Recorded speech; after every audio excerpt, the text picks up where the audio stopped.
What is going on, ladies and gentlemen? Welcome back to Auto Auction Rebuilds. We're back at Insurance Auto Auctions here in Oklahoma City for another vehicle auction preview.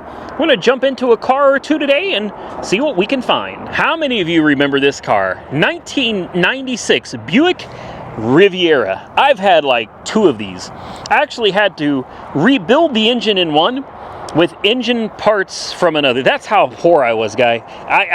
I'm not even joking. I had to rip out the engine from another Buick Riviera with the Supercharged V6. It was pull apart.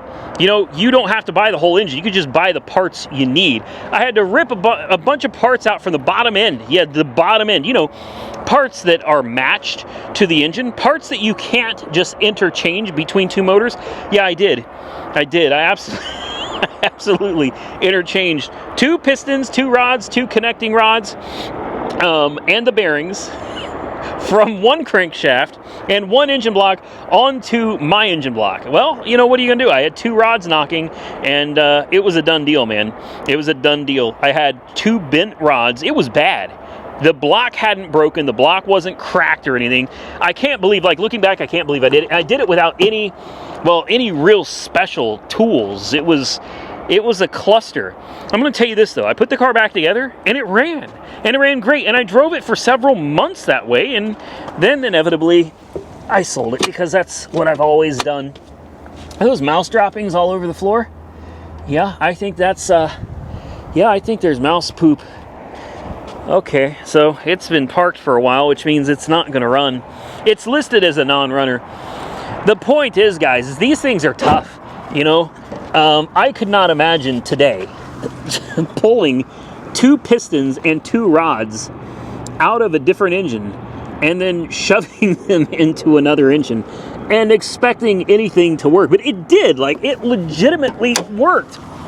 Now, I understand that, you know, there's a very good possibility that it did not last long. But, I mean, I drove the hell out of it. I mean, I drove the hell out of that car, man. And it just never failed me. These things are pretty tough. They're stout. They are stout. Now, I know it's going to need a jump. I don't remember where the booster pack is, where the jump spot is. I'm assuming from what I'm seeing here, it's not here. So that means it's going to be in the trunk. Okay. Well, or wait, hold on, right here. Please, right here. Tell me. Haha. We got it. There's a place for a positive right there. I assume the negative goes over there. And as long as it's got keys, we should be able to fire this up. I still want to pop the trunk, though. Let me make sure it's got a... Yeah, it's got a key. Let me grab the booster pack, guys. Let's, well, how do you open that? Anyway, we'll grab a booster pack and we'll come back. We're losing daylight, guys. It's getting dark. It's still crazy to me how early it gets dark out here these days. Let's hop in. Oh man, it's actually very comfortable. Trunk release on, but how do you... I don't remember. Trip, all kinds of buttons. Did it just start? No way. Come on. Open, things, open. Well, we'll see. I'm gonna cycle the key. It's trying to run. Come on. It's almost like a security issue, you know? The way it starts and then immediately dies. Yeah, it starts and immediately dies. That's a classic security malfunction for the theft lock or theft pass, whatever they call it. See, you have a security light flashing right there.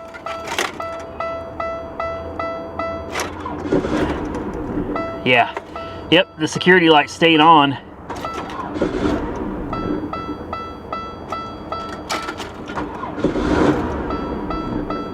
Ah. If you get this key figured out, See, it's got this little chip in it, just a little resistor. If you can get this figured out, I guarantee this car runs. I mean, you can tell that it runs. Uh-oh, key doesn't want to work. You can tell that it runs because it literally starts. It'll run for about 1 second and then she dies.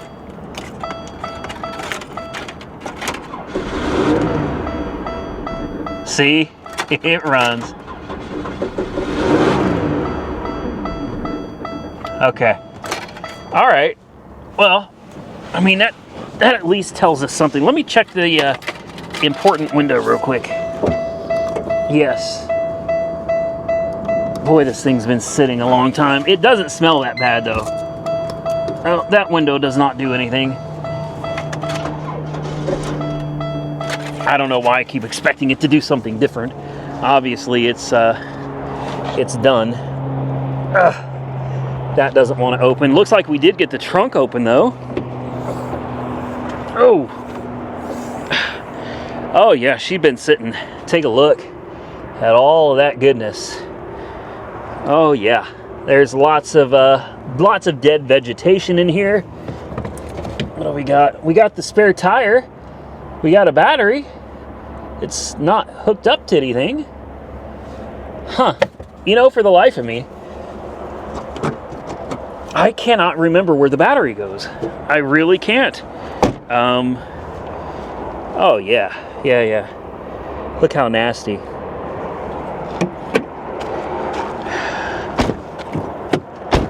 All right. Well, that's all I needed to know. I just wanted to know that it would run. You can figure out the theft pass. That thing's not all that complicated. In fact, there's usually a wire somewhere under the dash, relatively easy to get to, that you can buy a resistor pack online. You can get them from eBay for next to nothing, just a few dollars. You get a resistor pack and you cut the wire and you just splice in a resistor. And you just try each resistor one at a time until the computer is finally happy. And once the computer's happy, well, there you go. Now, is this worth even bidding on? I don't. I want to, because I've had them. I love these cars. I think I've had 2 of them, maybe 3, but for sure 2. I love the cars, but this one, you know, if I'm being completely honest with myself, this one's pretty rough, guys. You know, even if we do get the theft pass figured out and we do get it running right, the fender's got a big old dent in it. The tires are dry rot. It's been parked forever. The paint's falling off of it.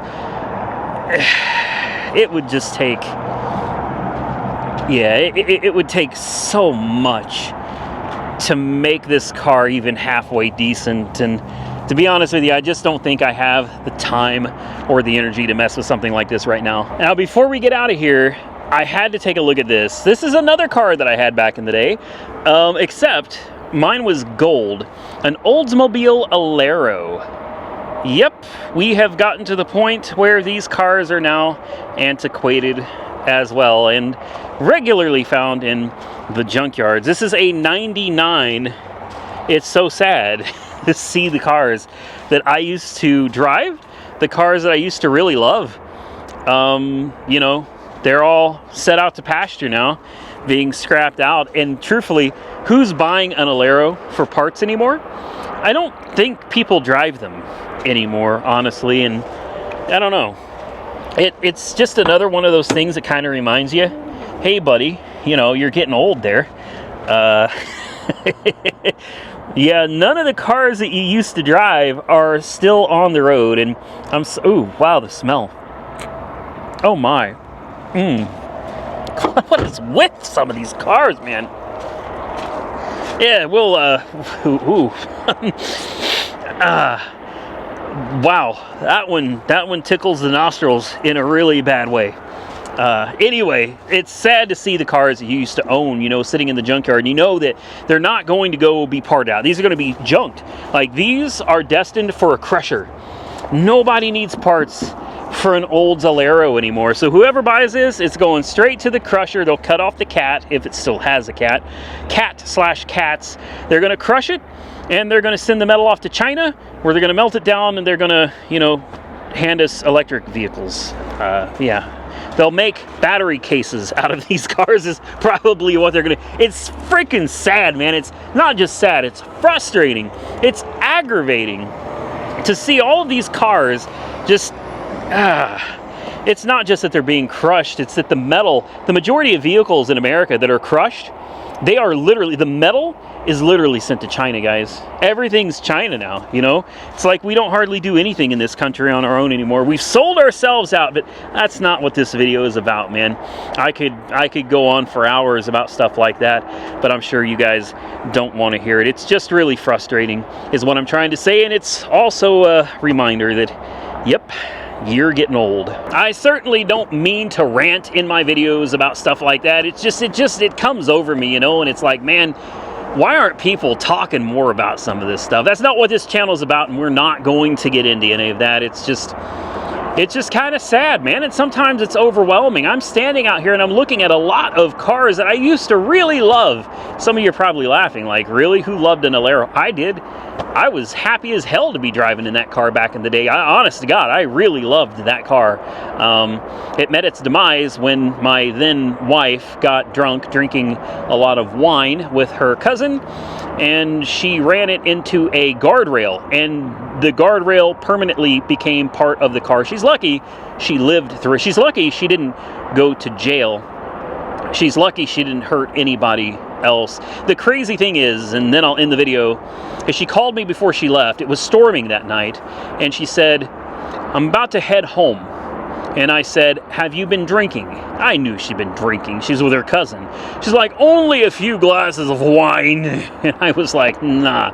I said, please. I said, don't drive home. All right. I said, just stay the night at your cousin's house, and you can come home tomorrow when you're, you know, sobered up. I'm not drunk. You guys, you know, I know. And it's just, I said, please don't drive home, especially storming late at night like that. Just, why risk it? There's no point to risk it.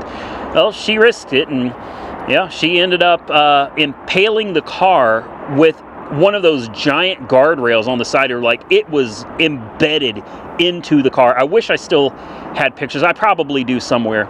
But that was the end of the car. I mean, the whole side was ripped off, and the guardrail was shoved from the front of the car through the back because it was on the interstate. It was bad. It was really, really bad. The police did get involved, but she ran from the scene. I shouldn't be telling you this. I don't know if there's still charges that could be pressed today, but yeah, she ran from the scene. She ran to a local gas station where she called me, and like an idiot, I went and protected her.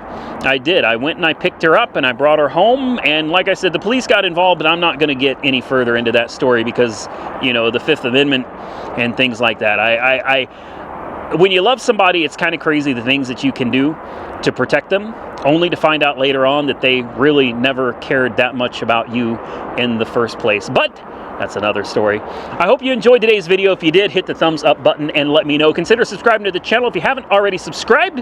And until next time, stay safe out there, everybody. I look forward to seeing you all again very soon in the next one.